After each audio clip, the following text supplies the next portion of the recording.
कांग्रेस के 150 सांसद सोवियत संघ के पेरोल पर थे, उनसे पैसा लेते थे, उनको चुनाव लड़ाते थे, उनसे नीतियां बनाते थे।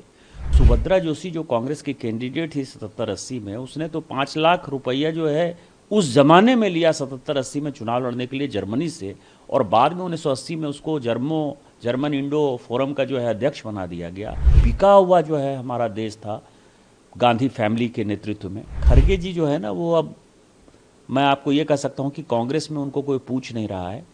जो डिसीजन है वो सोनिया जी, राहुल जी और प्रियंका जी मिलकर ले रहे हैं। कल भी मैंने कुछ बातें रखी थी अपने सोशल मीडिया पर और आज भी रखा है। कल हमने रखा कि एक डॉक्यूमेंट, दो चीज़ें हैं, एक CIA और KGB, दो बड़ी एजेंसीज है जो प्रत्येक देशों में काम करती है।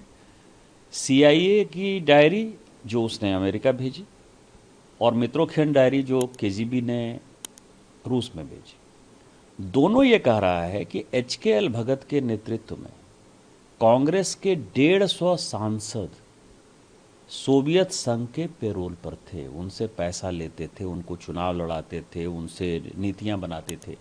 उसी तरह उन्होंने कहा है कि 16,000 आर्टिकल ऐसे छपे जो कि रूस छपवाता था अपने हिसाब से। इस कारण से उसने कहा है कि मीडिया हाउसेज, जो उस वक्त प्रिंट मीडिया था, इलेक्ट्रॉनिक मीडिया था नहीं, उसके ऊपर उसका पूरा का पूरा आर्टिकल है। जो एजेंसीज उस वक्त, न्यूज एजेंसी आपकी तरह की, जो NI की एजेंसी मान लीजिए, आप तो उस वक्त थे नहीं, यदि उस तरह की कोई न्यूज एजेंसी थी तो वो भी रूस से बिकी हुई थी, बटी हुई थी। नौकरशाह के बच्चे वहाँ पढ़ने जाते थे, नौकरशाह के बच्चे वहाँ घूमने जाते थे, व्यापारी संगठन के बच्चे जाते थे, वो घूमने जाते थे।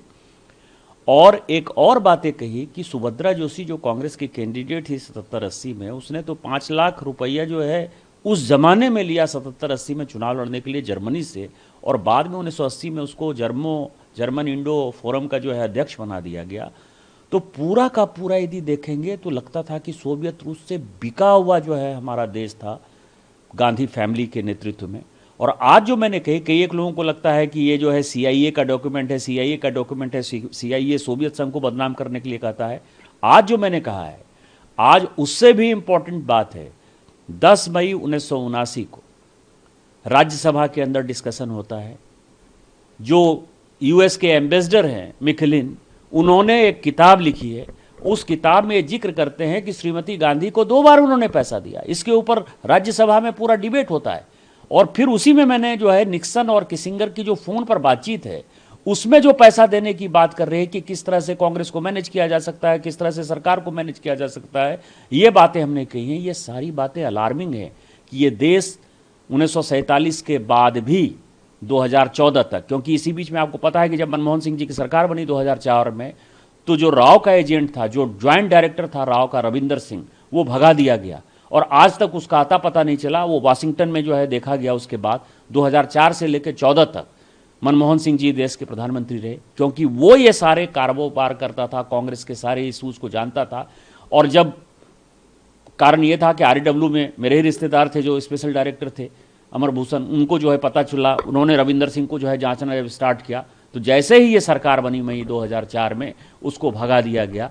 ये सारा दिखाता है कि 2014 तक, केवल 5-6 साल छोड़ दीजिए अटल बिहारी वाजपेयी जी का, तो ये सरकार या तो KGB चला रही थी या CIA चला रही थी, और कांग्रेस का पूरा गांधी परिवार इन्हीं 2 एजेंसीज की कठपुतली था। और ये देश के लिए दुर्भाग्यपूर्ण। अगर बोलना चाहे तो इमरजेंसी को लेकर जो चीज़ें चल रही हैं, RSS की तरफ से बयान आया है, इस पर मल्लिकार्जुन खड़गे कह रहे हैं कि जो RSS है वो मनुस्मृति है और वो दलितों, पिछड़ों, तमाम लोगों के खिलाफ काम करता है। देखिए क्या है कि दलित, पिछड़े, द्रौपदी मुर्मू जी को राष्ट्रपति किसने बनाया? रामनाथ कोविंद जी को राष्ट्रपति किसने बनाया?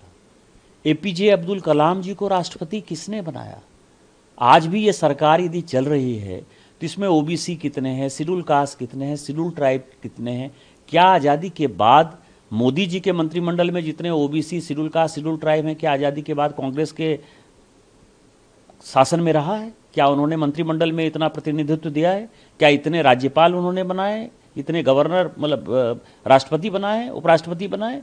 ये सब भारतीय जनता। इसीलिए खरगे जी जो है ना, वो अब मैं आपको ये कह सकता हूँ कि कांग्रेस में उनको कोई पूछ नहीं रहा है।